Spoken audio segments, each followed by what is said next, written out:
affluent neighborhood of Phoenix lazily basks in the scorching heat of the Sonoran Desert, dotted with high-end resorts that cater to winter visitors in the Valley of the Sun. On June 29, 1978, the day probably started like most summer days in Scottsdale, with temperatures climbing above 100 degrees by midday, prompting wealthy locals to seek shelter in their cool, air-conditioned homes, turning the deserted streets into a scene reminiscent of a ghost town in the Southwest. But that day didn't conclude as expected.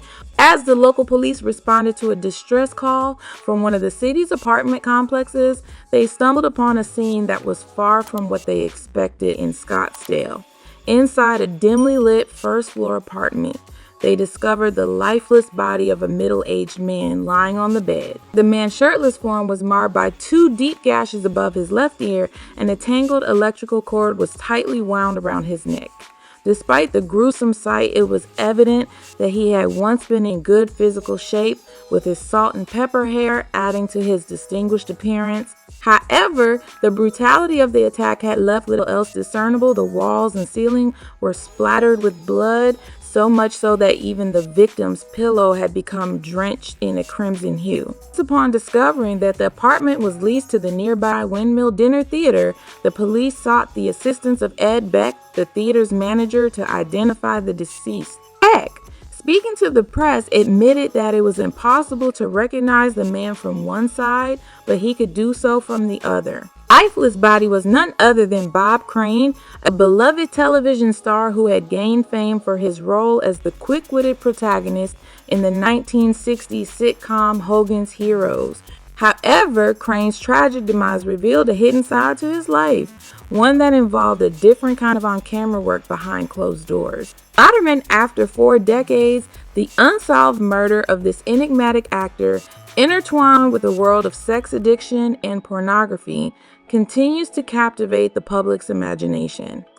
It's inspired a 2002 movie, numerous books, multiple investigations, and a web of speculation that seems to stretch endlessly. Hey there, my lovely audience. I hope you're all having a fantastic day. Today, we're delving into the intriguing case of the renowned Hogan's hero, Bob Crane. Now, I understand that not everyone might be familiar with the show, and that's absolutely fine. Truth be told, I'm not too well versed in it either. However, I have a deep admiration for the captivating tales of old Hollywood. From Marilyn Monroe to Lena Horne and Dorothy Dandridge, their stories never fail to mesmerize me. But I digress. Today, we're immersing ourselves in the life and mysterious murder of Bob Crane. But before we jump right in, I want to express my heartfelt gratitude for your support by subscribing to the channel. Don't forget to hit that notification bell so you never miss any of the exciting new content I upload here. Oh, and make sure to check out my other channel, B Disaster 91, where I share gaming videos of me and my buddies conquering the latest video games, especially Call of Duty. All right, enough chit chat. Let's dive into today's captivating video. Albert Edward Crane, also known as Bob Crane, a native of Waterbury, Connecticut, was the youngest of 2 sons born to Rosemary and Alfred Thomas Crane. Interestingly, the family name was originally spelled as Crean. Growing up in Stamford, Crane discovered his passion for music at a young age. At just 11 years old, he began playing the drums and soon found himself organizing drum and bugle parades with his friends from the neighborhood. And his talent and dedication led him to join his high school's orchestra as well as his marching and jazz bands. Crane's musical journey extended beyond his school's walls, as he also played for the Connecticut and Norwalk Symphony Orchestras as part of their youth orchestra program. In 1946, he proudly graduated from Stamford High School. The following year, he tied the knot with his high school sweetheart, Ann Terzian. Together, they welcomed 3 children into their loving family: Robert, David, Deborah, Ann, and Karen Leslie. Additionally, Crane served in the Connecticut Army National Guard for 2 years, enlisting in 1948 and receiving an honorable discharge in 1950. In 1950, Crane kicked off his radio broadcasting career at WLEA in Hornell, New York. He then made his way to Connecticut, working at DBI in Bristol and later at WICC in Bridgeport. He moved to CBS Radio in 1956 to host the morning show at KENX in Los Angeles, was a game changer, boosting ratings and attracting big names like Marilyn Monroe and Frank Sinatra. Crane's charm and talent quickly made him the king of the Los Angeles airwaves. Crane's passion for acting led to guest hosting gigs on shows like Who Do You Trust? And appearances on popular series like The Twilight Zone and Alfred Hitchcock Presents.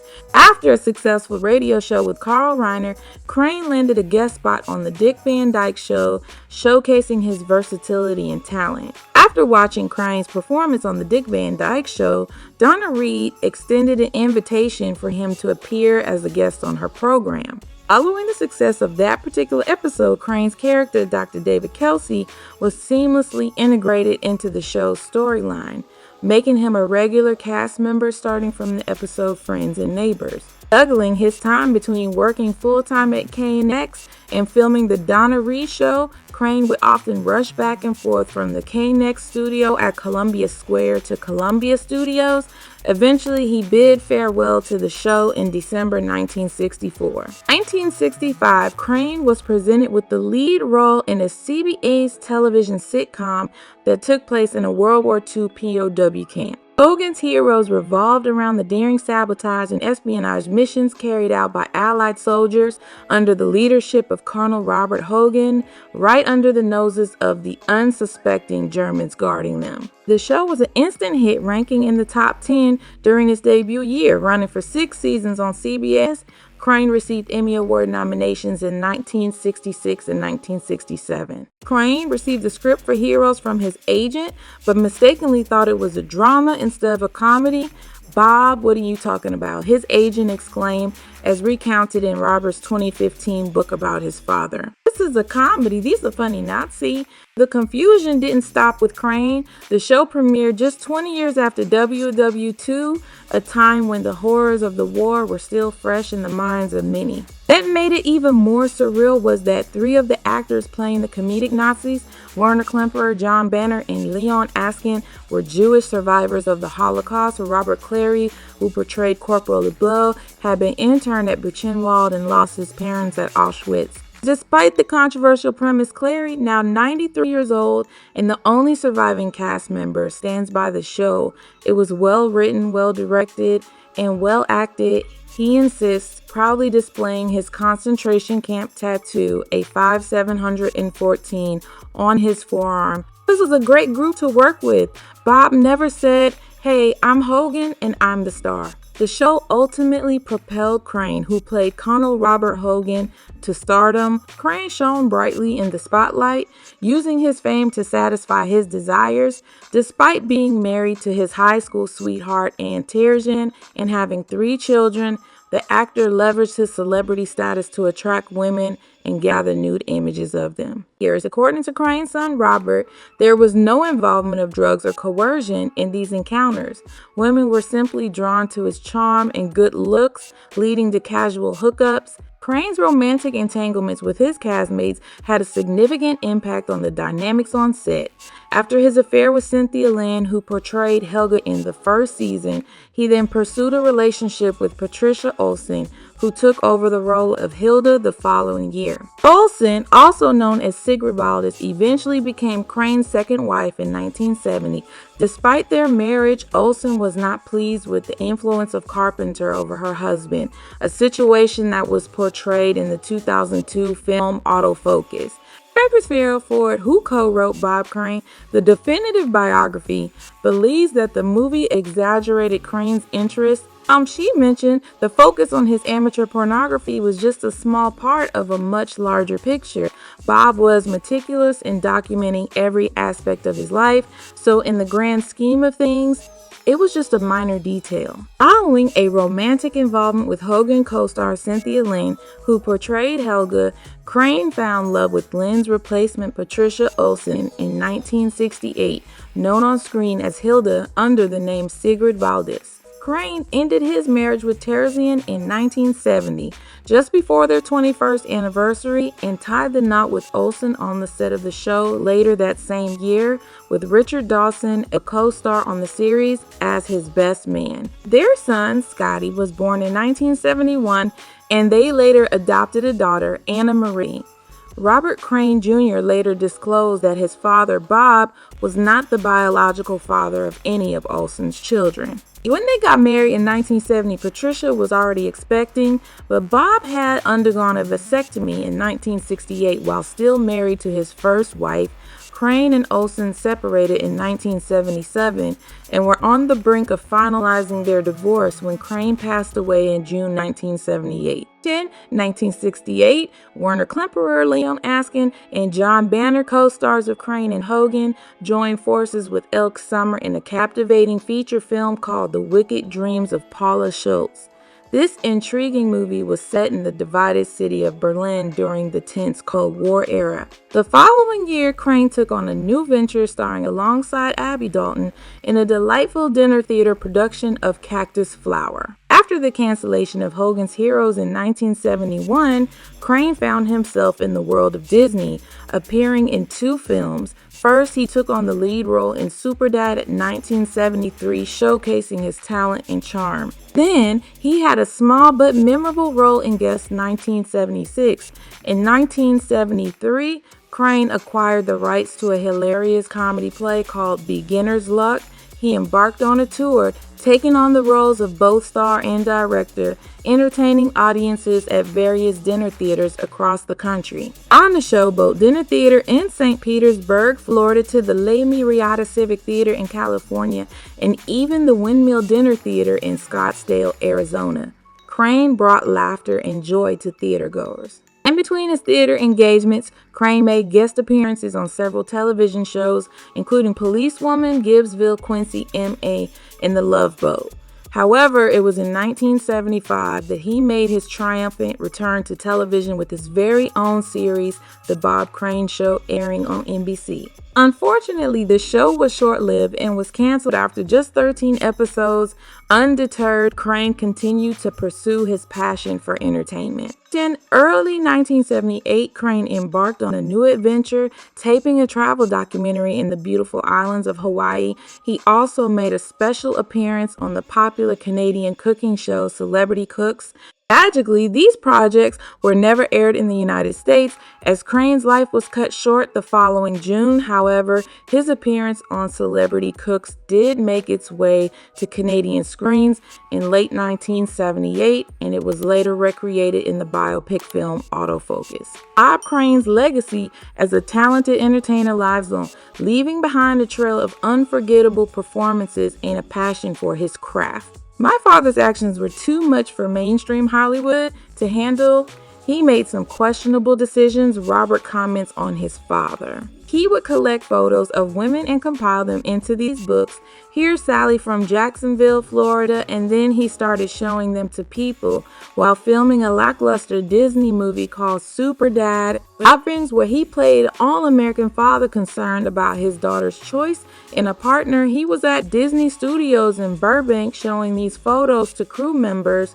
This caused a stir when the executives found out. Word spread, and soon it was being reported in publications like the National Enquirer.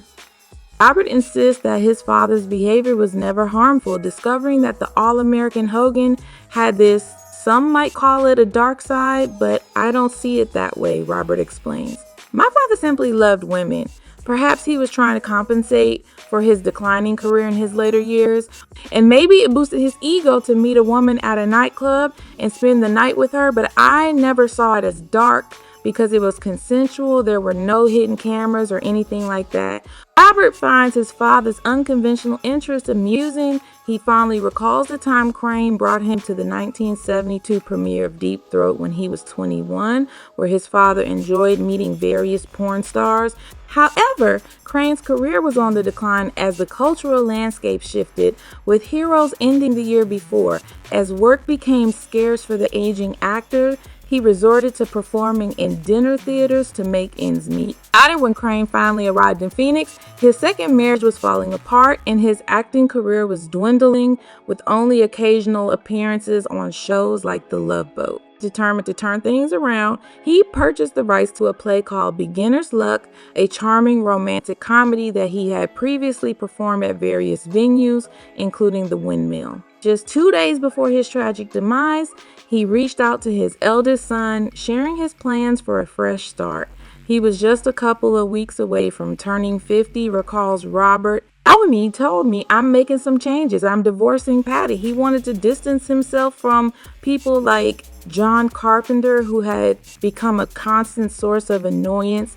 He yearned for a clean slate.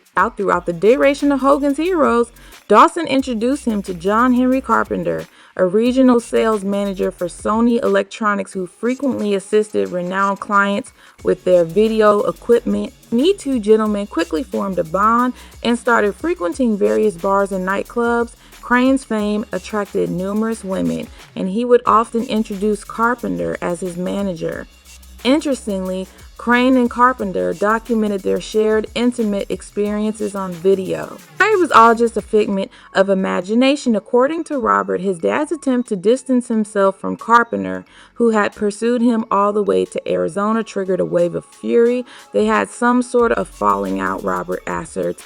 Carpenter completely lost control. He felt rejected, as if he were a scorned lover. There were people present that night at a club in Scottsdale who witnessed an intense argument between John and my dad. A few hours later, Crane was dead. Crane's final farewell took place on July 5, 1978 at St. Paul the Apostle Catholic Church in Westwood, Los Angeles. Approximately 200 loved ones gathered to pay their respects, with notable attendees such as John Astin, Patty Duke, and Carol O'Connor. The pallbearers included Edward Feldman, Robert Clary, Larry Hovis, and Crane's son Robert. He was laid to rest at Oakwood Memorial Park Cemetery in Chatsworth, California. Patricia Olson later had his remains moved to Westwood Village Memorial Park, where she was also buried beside him in 2007 under her stage name Sigrid Valdez. Scottsdale detective Barry Vassell found himself in Phoenix on June 29, 1978, responding to a call at Unit 132A of the Winfield Apartments. Among the officers already on the scene was a dinner theater actress named Victoria Berry, who had plans to meet Crane that day. Vassell then headed to the airport to pick up Robert Crane's business manager Lloyd Vaughn and attorney Bill Goldstein, bringing them back to the apartment. According to Robert, their actions may have compromised the murder investigation. Vaughn, Goldstein, and I went through the apartment, handling items in full view of Vassell, Robert recounted in his book. We left our fingerprints, footprints, and hair samples behind in what was already a contaminated, poorly investigated crime scene. Vassell, a former police officer turned private investigator in Scottsdale, holds a unique perspective on the matter. Ideally, in a perfect world, a crime scene would be completely sealed off with no one entering or exiting except for one or two authorized individuals. Unfortunately, reality doesn't always align with this ideal scenario. However, I don't believe there was any compromise to the integrity of the crime scene, which is the primary concern in such situations. In 1978, DNA testing was not yet available, but all signs pointed to Carpenter as the prime suspect in Crane's murder. The police were well aware of the ongoing conflicts between the two partners in the porn industry. Furthermore, the absence of any forced entry into Crane's apartment strongly suggested that the victim was acquainted with his attacker. However, the evidence against Carpenter was even more incriminating. The crime scene was a bloodbath, recalls Vassell. Actings of blood were found on the exit door, the front door, and even the doorknob.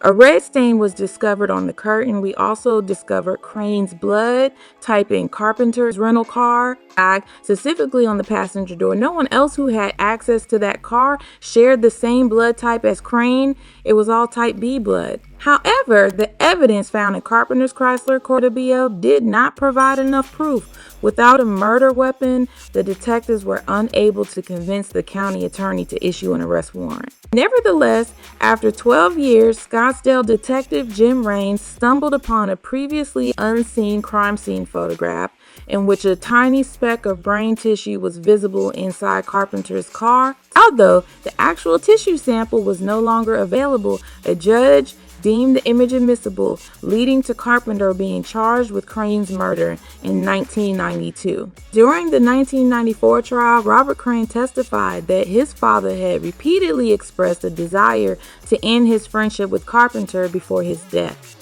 He described Carpenter as a hanger-on and a nuisance to the point of being obnoxious. Robert mentioned that his father had made it clear that he no longer wanted Carpenter around. The night before the murder, Crane had called Carpenter to officially end their friendship. Carpenter's lawyers criticized the prosecution's case, calling it circumstantial and inconclusive. They presented evidence showing that Carpenter and Crane were still on good terms, including witnesses from the restaurant where they had dinner the night before the murder. The defense argued that the murder weapon was never identified or found, dismissing the prosecution's camera tripod theory as mere speculation based on Carpenter's profession. So the user questioned the authenticity of the newly discovered evidence photo showing brain tissue and criticized the police for mishandling and misplacing crucial evidence, including the tissue sample itself. Our defense team suggested other potential suspects, such as angry husbands and boyfriends of women involved with Crane, as well as an actor who had a violent altercation with Crane in Texas months before. However, Vassell, one of the investigators, doubted that vengeance for infidelity was a motive. According to him, Bob was a non-confrontational guy, and these women liked him. I don't think I ever interviewed one that disliked him or was mad at him. Unfortunately, Carpenter was acquitted in 1994 due to lack of evidence. Alsassel expressed, "We did everything we could. We thoroughly examined all evidence, interviewed all possible witnesses, and reached our conclusion. It's challenging to secure a conviction in old cases like this. DNA testing would have made it a sure win." In 2016, John Hook, a Phoenix TV reporter, managed to obtain access to old blood samples with the County Day's permission. These samples were sent to Bold Hallmark Forensics, a firm known for its work on high-profile cases like John Benet Ramsey and O.J. Simpson. Hook mentioned, "It's rare for a county attorney's office to allow a reporter to reopen a cold case for DNA testing. The results, however, only identify an unknown male, leaving the rest inconclusive." Hook, like Vassall, believes Carpenter was Crane's killer. Robert is willing to go along with the theory, but has also pointed the finger at his stepmother, who died of lung cancer at 72 in 2007. "She was in the middle of a divorce with my dad. If there's no divorce, she keeps what she gets, and if there's no husband, she gets the whole thing." Vassall and the other cops have never taken those accusations seriously. In death, Crane got the Hollywood treatment. About 150 mourners attended the funeral at St. Paul the Apostle Church in Westwood, Calais, including Patty Duke, John Aston, Carol O'Connor, and Crane's Heroes castmates. A man who sought love in dangerous places suddenly had it in abundance. In the years that followed, the star's family members have been grappling with grief and internal conflicts. Patricia Olsen, before her passing, secretly moved her husband's remains to a different cemetery without informing Crane's first family. She then collaborated with her son Scott to create a memorial website that sold some of Crane's amateur autotomes. Crane has chosen not to provide a statement for this article, but Ford has expressed remorse for his actions and has since shut down the website. His current focus is on having his father recognized in the Radio Hall of Fame, and he has disposed of his father's extensive collection of Polaroids and adult films. This marks the end of an intriguing chapter in a fascinating Hollywood career. Robert Crane has severed ties with his step-siblings, while his mother and sisters have chosen to remain silent about the events that transpired many years ago in scorching Scottsdale. It's all very strange to me, he remarks. I'm not anticipating a warm family reunion, but the fact that we've never addressed it is unsettling. Despite this, like countless others captivated by the glamorous public life and enigmatic death of Bob Crane, he finds himself unable to move. I'm at a loss, he admits. Carpenter and Patty are gone. Time is slowly erasing everyone. This case is truly fascinating to me. I am hopeful that the authorities will uncover the truth behind Bob Crane's murder. My gut feeling tells me that Carpenter is the one responsible for his death, especially with the blood evidence found in his car. Alvy, it's crucial for them to revisit the case with the advancements in technology today. The missing tripod and mishandling of the investigation raised many questions. Despite Crane's personal struggles, it's important to note that his sexual activities were consensual. Come and share your thoughts on this intriguing case in the comments below. Stay safe until next time.